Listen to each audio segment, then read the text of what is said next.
ব্রাহ্মণবাড়িয়ার কসবা উপজেলায় কাজিয়াতুলি সীমান্তে গত শনিবার ৩১ রোহিঙ্গাকে পুশব্যাকের চেষ্টা করে ভারতীয় সীমান্তরক্ষী বাহিনী বিএসএফ। এদিকে কাতার ভিত্তিক সংবাদ মাধ্যম আল জাজিরা বলছে, সৌদি আরবে গ্রেপ্তার হওয়া ২৫০ জন রোহিঙ্গাকে বাংলাদেশে পাঠানোর পরিকল্পনা চলছে। এমন প্রেক্ষাপটে জাতিসংঘের শরণার্থী সংস্থা ইউএনএইচসিআর এর নতুন আবাসিক প্রতিনিধি পরিচয়পত্র দেওয়ার জন্য এসেছিলেন পররাষ্ট্রমন্ত্রী একেএম আব্দুল মোমেনের কাছে।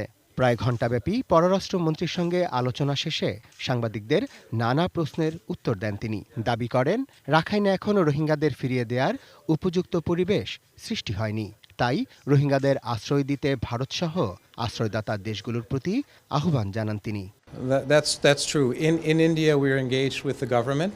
We have advised all of the governments who are hosting Rohingya refugees that they should continue hosting them until it's possible for them to return to their countries in safety and dignity.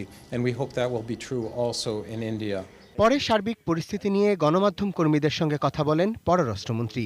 তিনি জানান, ভারত সীমান্তে অবস্থানকারী রোহিঙ্গাদের নিয়ে BGB BSF এর পাশাপাশি কূটনৈতিক চ্যানেলে নয়াদিল্লিতে আলোচনার উদ্যোগ নেওয়া হয়েছে।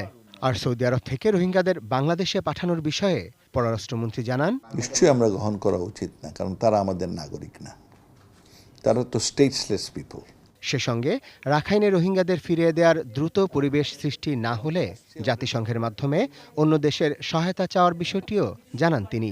আমরা আরও বলেছি যে তোমরা চিন্তা করতে পারো, যতদিন পর্যন্ত ওদের সমস্যার সমাধান হয়নি ততদিন পর্যন্ত একটা ইন্টারিম প্রসেস হিসেবে তোমরা এদের অন্যান্য দেশে রিসেটল করার ব্যবস্থা করতে পারো, যে আমাদের দেশে সবগুলো আমাদের পার্টেন না দিয়ে তোমরা অন্য জায়গায় নাও, আর যখন সমস্যা দূর হবে তখন ওরা মেনে ফিরে আসবে। Arafat Siddiqui, ATN news, Dhaka.